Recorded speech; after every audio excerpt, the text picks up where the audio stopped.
Hey everybody, welcome to the Infinite Regression. This is the weekend Infinite Regression, which is, I don't know about you, but it always seems the most beautiful of infinite regressions. It goes on forever in a much more smooth, pleasing type way. I don't know. Call me crazy.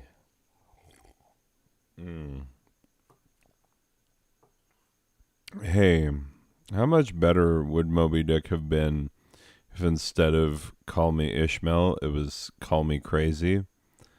And then the rest of the book is a guy in that kind of a tone, like, hey, call me crazy, but the whale was giant. Hey, call me crazy, but I'm going to go off for like 200 pages on the history of whaling in New England. Like, yeah, that's a hilarious literary pun. Anyway, we're not here for hilarious literary puns. Was that a pun? That's my folder. Anyway, professionalism.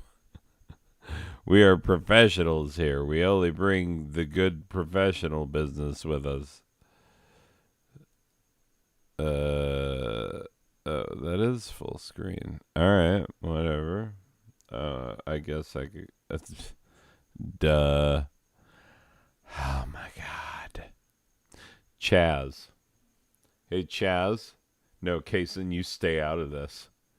You, you're gonna sit around all week, just making out with Clarissa, and you think that I'm not gonna, notice for one, and for two, let you stop me from coming down hard on Chaz here. This is his job. His job is to make sure that crap like this does not happen. That when I open the slideshow, that the downloads of the images from the slideshow are not showing on the bottom of the screen. It's just a little X that someone has to click, not me. I mean, I'm talent, It's like they say, what does talent know about anything? Nothing. That's right. I don't know anything. So, yeah, it's not my job. It is not my job to make sure that that little X is clicked. That's on you, Chaz. Braxton, I'm telling you, looking forward to this week. I read ahead again, solid stuff. You're really, I'm really proud of what you've done. Oh, come on. He's blushing, everybody. No, but seriously, Braxton, like, you're doing well for yourself. I glad I have you around. No, come on, guys. I don't mean to be the mean boss all the time. I can be sweet. Anyway, so Chaz, I was having a moment. God dang it, Chaz. Sorry, Braxton. Like this just kind of ruins what we had going there, the little moment we were having. Freaking Chaz over here. Okay, like seriously, I'm trying to do a professional show. A show that people watch with their eyeballs on the internet, that open their earballs and they scratch their crotch balls and juggle their lacrosse balls because they actually make surprisingly good juggling balls. And most professional jugglers actually do, in fact, juggle lacrosse balls. Balls. Anyway, regardless, what was I talking about? 4.5 minutes in, I've just descended into stupidity. I've already yelled at white people. I've already lost track of who I was yelling at. Chaz. God dang it, Chaz. It's your job to help me remember that you're the one that I'm yelling at. Anyway, this is Weekend Type Fun Volume 7. Welcome. This week's episode, a hastily cobbled together mishmash of bad puns. Yeah, that's not incorrect. There are puns involved. They are not great. It's they are bad. They're real groany. So prepare yourself. Buckle up. Buckle the frick up. Here we go. My transgendered girlfriend and I just broke up. It was a difference of life goals, I guess. I kept saying I wanted kids, but my girlfriend was always saying the opposite. I want to put my baby in you, I would shout, not caring if the neighbors heard us or not. But my girlfriend would always respond the same way. I don't have womb for a baby. Get it? I don't have womb for a baby. Okay, good. I'm glad you got it. Thank you. Thank you. Before you start judging me, remember that in that joke, I was dating the trans woman in the joke. So if you're like, you can't judge about transgender people at all, my response to that is that, like, I wasn't joking about transgender people. I was in the joke willing to date one of their number, and I was very happy with it. I wanted to build a life with that hypothetical trans woman. If anything, I'm the one should be upset with you, because you just automatically assume that I'm not the type of guy who would be willing to make a hypothetical relationship with an imaginary trans woman work. I mean, you assume I wouldn't work on a relationship like that? Whew, how little you must think of me. Wow. You know what? Have fun up there on the high horse, friend. I don't even know what to say to that. Anyway. Oh, and by the way, when I imagined that imaginary trans woman, I also imagined that she was black. So, you know what? I'm turning this back on you. You might be racist. I'm not saying you are. I can't tell you what's in your heart. I'm just saying you might want to take a couple BuzzFeed quizzes. That's all I'm saying. Jeez, this guy. Anyway, here we go. Number 2. This the second of the puns. I was at GNC last week with my lover. I was at GNC last week. There should be a comma. That's a demarcation of time. Jeez, hold up.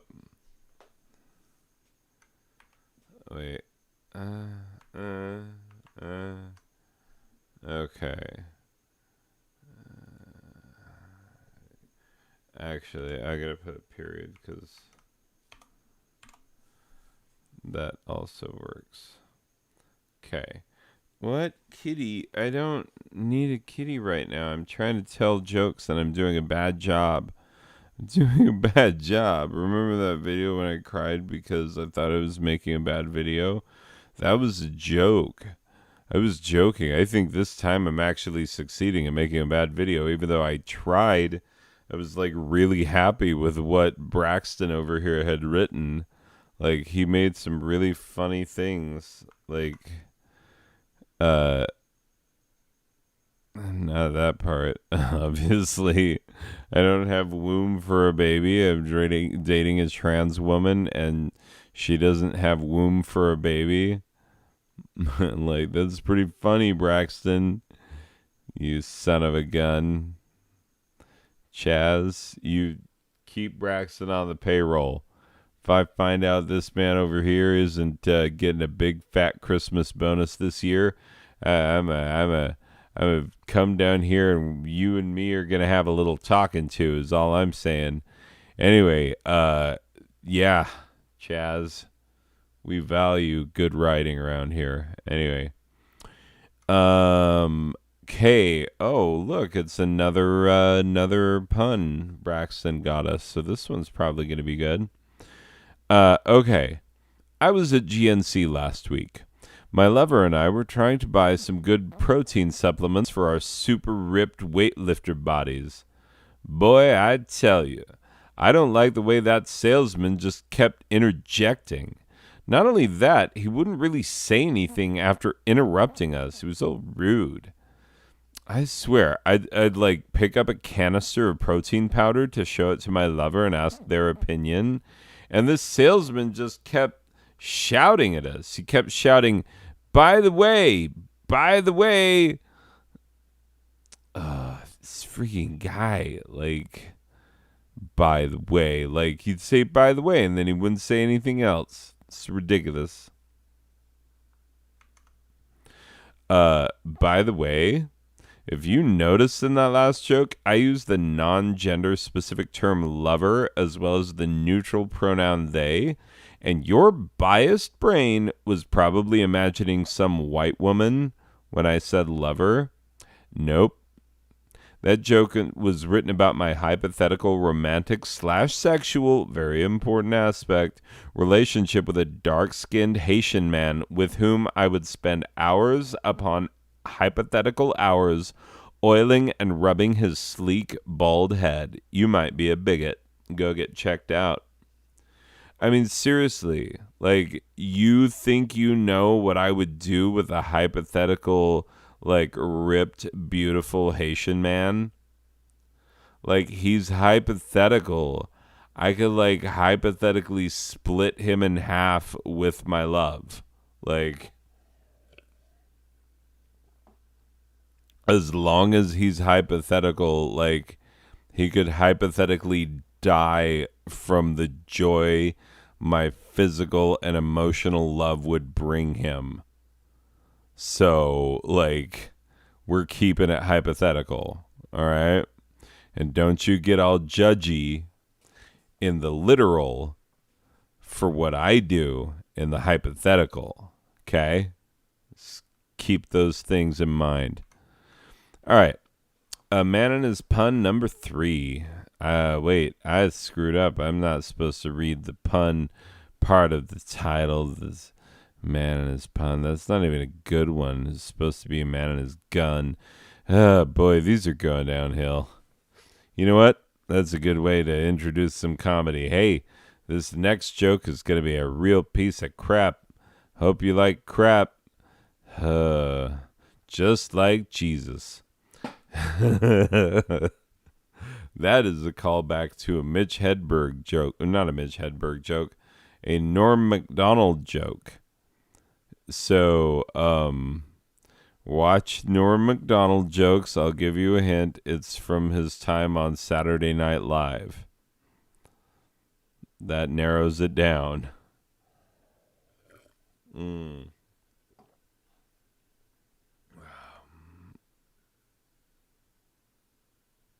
Okay.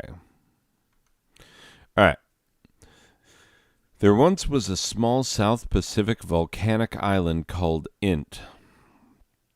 The natives of Int believed that the entire island was a giant god, and they provided him with daily sacrifices of their finest fruits and sweetmeats. For a long time, the volcano on their island was inactive, and they took this as a sign that the island god was pleased with them. Then one day the island god was watching the waterways, for lo, there should be some punctuation there. You know what? I'm growing as a person. I'm going to let it pass. Okay? For lo, the natives were right about the whole island god thing. It was then that the island god saw a sexy, sexy ship. Because islands are usually attracted to ships, a small minority are attracted to other islands, but, you know, the island culture is fine with that. So maybe we have a lot to learn from islands. I'm just saying, like, maybe there'd be less bigotry in the world if we were a little more like islands. Oh, jeez. This cat. Hold up. Do not touch my keyboard. I will hurt you. Kitty, I'm not petting you. I'm telling you to move. I'm telling you to go over there. She's this kitty. Oh my God. How many videos is she going to ruin? All of them? Yes, you are correct. All of them. Anyway. Anyways, so the island soon found himself staring at the ship, watching the way its stern bounced as it faced off against the ocean waves. Suddenly, the island people began to shout, for it appeared the island's volcano was growing bigger and bigger, indicating trouble. As the people of the island watched with horror, lava began to spew in spurts out of the top of the volcano, running quickly down the slopes toward them. As the people of Int clutched each other, father to daughter, mother to son, families together, with lava oozing toward them and nothing but the vast depths of the ocean behind them, they knew that they would all soon die. As their inevitable fate approached, they heard the voice of the island god shout, "Sorry to Int! Erupt!" Yeah, that's just a joke about an island. I don't know what you thought it was about. Just a volcano erupted. No reason. Happens. Volcanoes erupt sometimes, what they do. Anyway. Int, the island from that previous joke, is part of the Fijian archipelago. Another freaking kitty. I swear to God, get out of here. Move your butt. Oh my God. These freaking kitties. Move your butt. Anyway. Yeah. Int was part of the Fijian archipelago, and I actually had a friend from Int. We used to frolic together, guy stuff, whatever, frolicking and whatnot. And it's funny how the word licking appears in the word frolic when you conjugate it into the present continuous tense. I say funny when I should say ironic, for lo, it was not too long that Gyug, for yes, Gyug is a very popular and proper Fijian name, as common as John is in America. Gyug and I found ourselves clutched in a passionate embrace, each furiously licking the other's tongue like a stamp on a letter that you really want to get there, like a rent check or something. As our tongues wrestled each other like ancient Greeks, a people who understood non-romantic male sexual play if ever a people did, I paused to tell Glug Glug how very much I would like to visit his island home.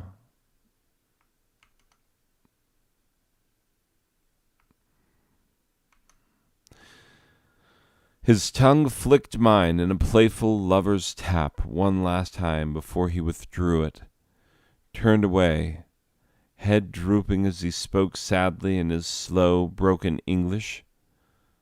Sorry, but Int erupt. Okay. So I think my vet has a weird thing for my dog. This is ridiculous, but yeah, my dog just didn't seem like she was doing that well the other week. She was just panting and panting, just constantly panting, and she just didn't seem like it was gonna stop. So I took her in to the vet, and the vet didn't even look at her for very long. It's always really unsatisfying when you take a pet in and the vet takes one look and they're like, "Oh, it's something simple. Here you go." And they send you on your way. Anyway, so yeah, this was a little like that. The vet. Sorry, I have a kitty who wants pets and loves, and I must put her down. She's always in the way of these videos. Anyway, but yeah, the dog is just panting and panting way too much, and so the vet didn't even look at my dog for very long before determining that she was, in fact, panting way too much. But, then I lost a lot of respect for that vet, because, you know what? He said something so vile, so foul, so perverted, so disgusting, so nasty that my jaw dropped when I heard him say it. He said, "Here, let me show you how to get your dog's pants down."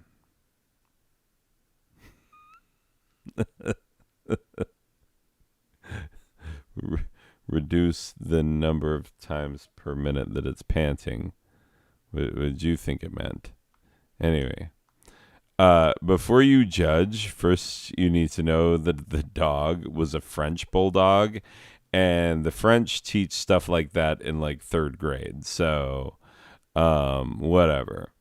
And secondly, this joke seems real because French bulldogs unfortunately can't breathe very well.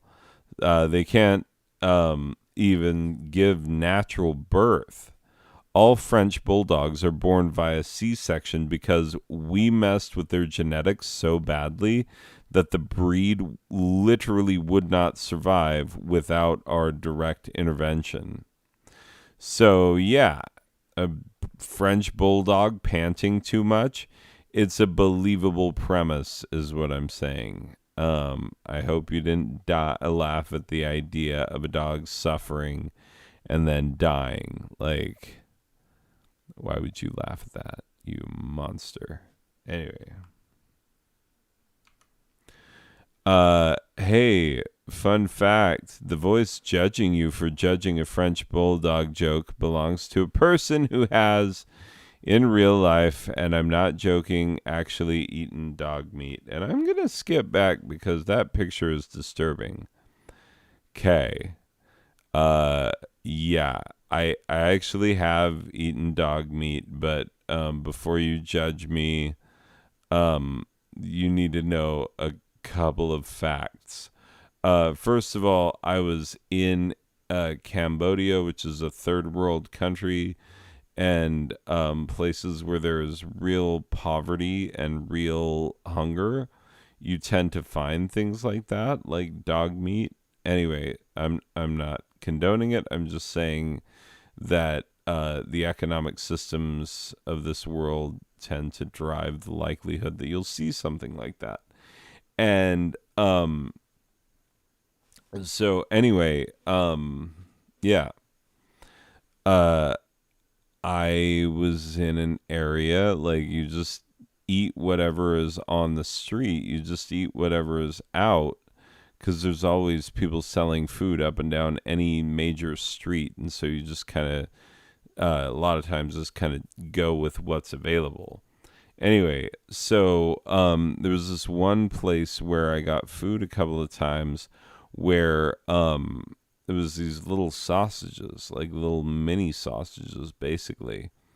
And I had them one time, and then someone jokingly pointed out to me, laughingly pointed out to me, what it was that I had been eating. And I didn't eat them again after that. So, like, have I had dog sausage? Yes, I have. 100%. That is true. I can't make that not true because it happened. Did I intentionally seek it out? No. Did I not eat it again once I knew what it was? Yes. And just so you know, it was a lot like beef, but kind of stringy, if that makes sense. Beefy but stringy. Anyway, but yeah, I've eaten dog, not very much. Like, percentage of dog that went to me was actually very small, even if it was a small dog. Anyway, moving on. Oh, the comedy pit. Yep. You go telling people that you ate a dog once, like, people are going to be pissed. People are going to be upset. People are going to have questions that you're not going to want to answer. Is a problem. It's a serious, serious problem. Anyway, I has the solution. The world's least offensive pun. Oh, yeah, this one is like, sorry, it's just real ridiculous because it's intentionally created to be not offensive. So, like, sometimes they come out way worse when they're that way. Anyway, regardless.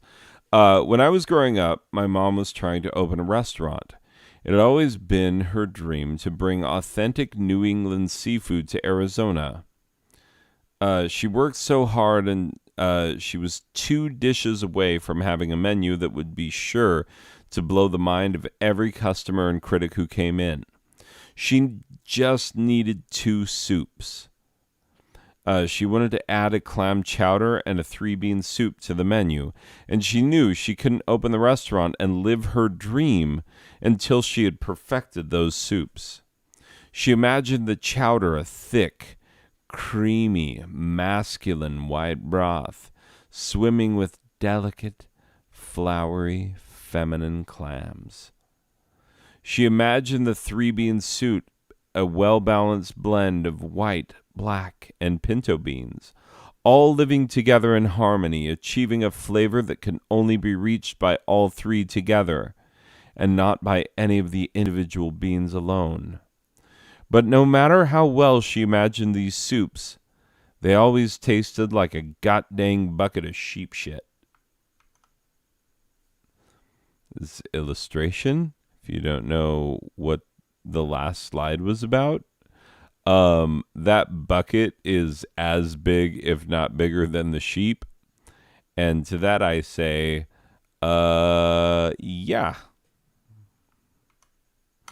Anyway, then one day a tall, blonde, blue-eyed, thickly muscular man showed up, and having heard of my mother's soup problems, said in his thick southern drawl, "Ma'am, I believe I can remedy your problems." "You can remedy my soup problems?" replied my mother. "Remedy them I shall," said the tall stranger. He took my mother's hands like Patrick Swayze in that ghost movie. You know, the one about the ghost, where he was a ghost? Anyway, you know that movie, but like, what's it called? I can't remember. I honestly cannot remember. Anyway, so yeah, he semi-seductively teaches her the art of soup and then turned to leave as quickly as he had come. My mother ran after him and cried, "Wait, tall stranger, wait!" The man turned and smiled at my mother. She threw her arms around him and said, "We only remedied the chowder. Please, I need a soup remedy for my 3-bean soup. I need it to blend together in a beautiful harmony." The man's smile faded. Walking away from my mother, he said, "Like my father before me and his father before him, I remedy white soups like chowders only. I don't remedy non-white soups." "White soups?" my mother asked. "Why only provide remedies for white soups?" "You just don't get it." Sorry, I was doing different draw.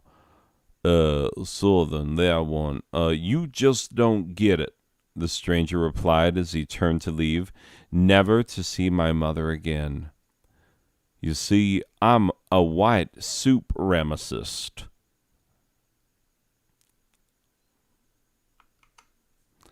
The comedian in me hopes that I use the word remedy so often that in the setup of that joke that you would accept the word remicist as a noun, meaning one who provides remedies, even though, like, you know, how good was this guy on the remedies? Not that good.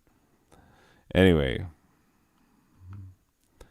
But yeah, So the comedian in me, a comedian, I like that comedy. Anyway, is like, oh, please accept Remesist. And then the English teacher in me is like, please fail for the joke is not morphologically correct. Anyway, uh, what's the worst vacation in my life? Wow, that's a real random question you asking there. All right, well, I'll bite. There's this time I got on a plane to Los Angeles. I wanted to see all the sights, the Griffith Observatory, the Santa Monica Pier, the Hollywood Walk of Fame, all the beautiful sights of that area. And on my flight, there happened to be multiple famous actors flying back to Hollywood after some like reunion show or other. Anyway, there was Jennifer Aniston, Courtney Cox, Lisa Kudrow, Matt LeBlanc, Matthew Perry, and David Schwimmer. They were all there. Now, as you may have heard, that plane went down and it crashed on a remote and unfortunately desolate island. There was a spring with fresh water, but there was no food on the island whatsoever. And because no plants or animals lived there at all, this island was just sand and rock in the middle of nowhere. Yeah. Yeah, stuck in a vast, friendless ocean of undrinkable seawater is also a good way to put it, I guess. As you may know, the actors that I mentioned did not ever make it back to their beloved Tinseltown, their beloved La La Land, their beloved Hasselhoff Station. Wait, so I'm the only one who calls it Hasselhoff Station? Okay, that's weird. Strange. All right. Thought they called it that, but whatever. Anyway, so I saw a group of hungry cannibals land on the island. They captured the actors one by one, eating their slow-cooked, succulent, falling off the bone long pork. Only by my cunning did I survive. That's right, my friend. I am the lone survivor of Flight 249er. How did the cannibals manage to so completely erase all evidence of their existence before the arrival of that rescue boat a mere 4 hours after their arrival? That is a great question, my friend, and one that I have thought about much. I fear I do not have a satisfactory answer for you. But I can see you're a fan of the show. I can offer you some consolation as to how these great actors lived while I knew them for the short time that I did. They were great friends in life, and they were great friends in death.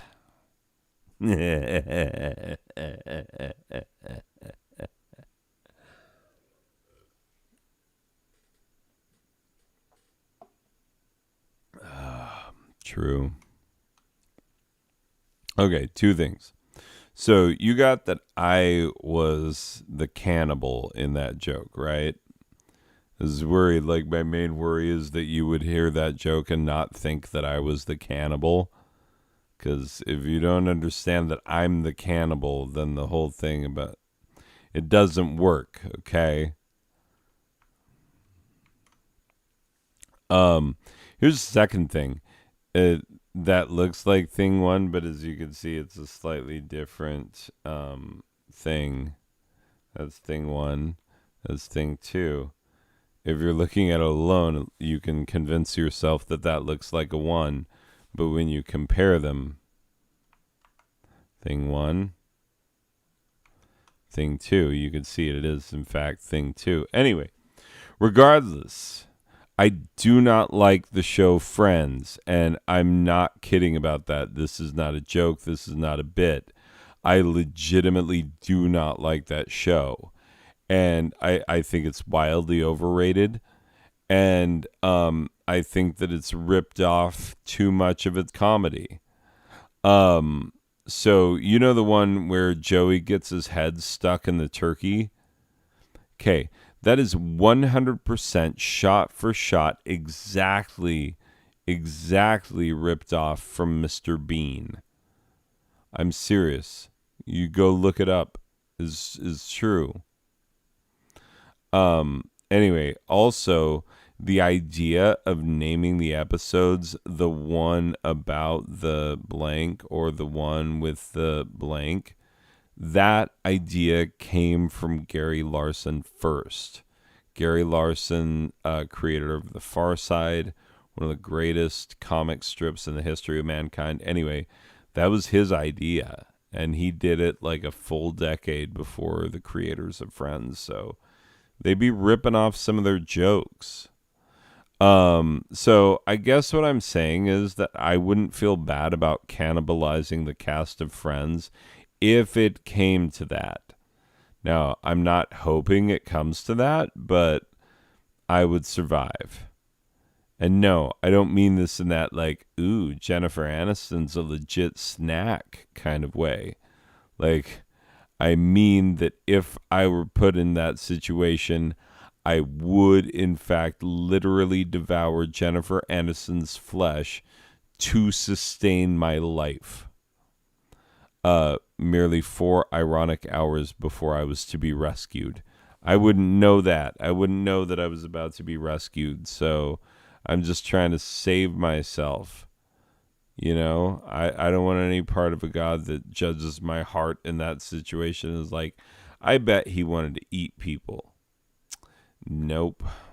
God damn it. That kitty scared me so badly. Jumped out of nowhere. Holy Moses. Anyway. Okay, I don't think that last joke was really a proper pun. You know, great friends. Like, that's not really, it doesn't seem like a real pun. So I think that I can do something else now. The curse is broken. I found the solution. So we're going to do this a new thing. We're not doing the puns anymore. You'll see no more pun-based humor tonight, as far as I know. Can't make any promises. Can't make any demands. We are young. Yeah, it's true. Heartache to heartache we stand. Yeah, no promises, no demands. Anyway, regardless, the new thing is items for my bucket list. Number 1, see the movie The Bucket List. Because I've never seen the movie.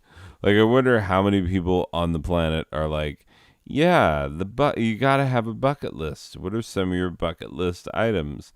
And yet, like, how many of us have actually seen the movie? I haven't. I don't know people. I never hear people talk about the movie, but I hear the concept of a bucket list all the time. So yeah, number 1, see the movie The Bucket List. Number 2, solve racism in America. Number 3, find a pair of really comfortable shoes in my size. Been having trouble with that, believe it or not. Number 4, convince a group of strangers that I can talk to God. Number 5, tell them that God wants them all to have weird hair and flowy robes for some reason. Number 6, tell them that God wants me to sleep with all the women. Number 7, sleep with all the women in the group. Goes to. Number 8, convince all the men to be cool about it. You're not going to see number 9 figure out how to make one of these slideshows without ruining this part of it. That doing like 3 jokes in a row, and then you go to try to take it back, and then you can't take it back. So it's too late. Too late. I'm not going to edit video. That's ridiculous. I'm going to create video and put it up immediately. It's the only way to work. Anyway, regardless. Number 9, convince them all that God will only accept the souls of those who drink the sacred juice. And finally, number 10, 2 words, fake juice. And that is my bucket list.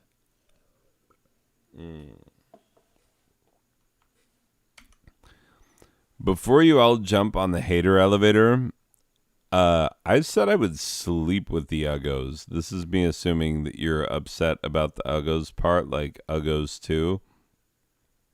Okay. I hear what you say, but here's my response. I said I would sleep with them, which is more than you've ever done for them. And really, what have you done? Pretended that they weren't Uggos while silently, inwardly judging them for being Uggos? And meanwhile, the Uggos and I all made beautiful, sensual love together in one big, flappy, slappy pile. You're just jealous, that's what I think. This week's show has been brought to you by heteronormativity.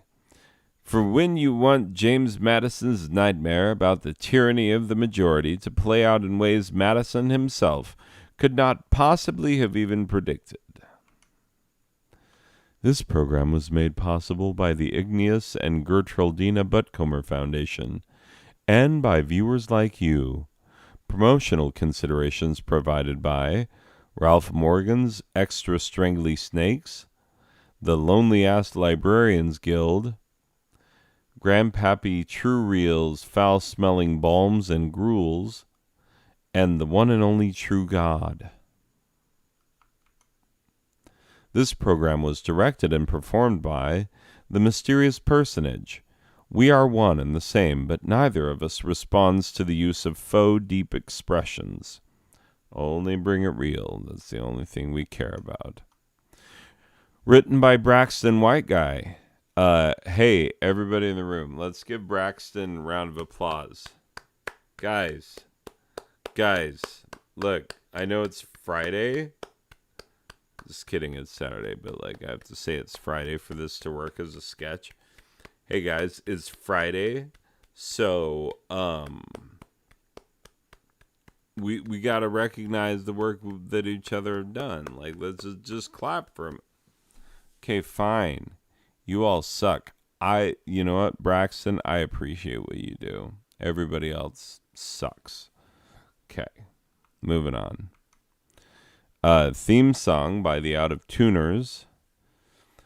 This has been a presentation of Non-Sober Badger Productions, a subsidiary of the large, boring-sounding corporation with a surprisingly questionable business practices, Lawful Asset Holdings Incorporated, a branch of the intentionally vague corporation whose true purpose may never be known, the Blaine Group, and communism. Not dead yet, suckers. Anyway, wait, that was the last one, right? Yes. Oh, wait, I love the Easter egg. Easter egg. The end. No more. Nothing is left. Is he still flipping? I am, but only because I left this for myself. Thanks, me. This wasn't funny last time. What makes him think it would work this time? Ugh, God. He's not stopping. And when I say, oh God, the God I'm thinking of is Emmylou Harris. Like we all agreed that we do. Oh. That's it. That's actually it. I kept expecting there to be more. Anyway, well, people, this has been another weekend type fun. I think I had more fun writing it than you had watching me perform it. I apologize that it is so, but you do what you do. I really enjoyed performing it. So hopefully you enjoyed hearing it. All right, people. Thank you, and we will see you in the next one. Okay, bye.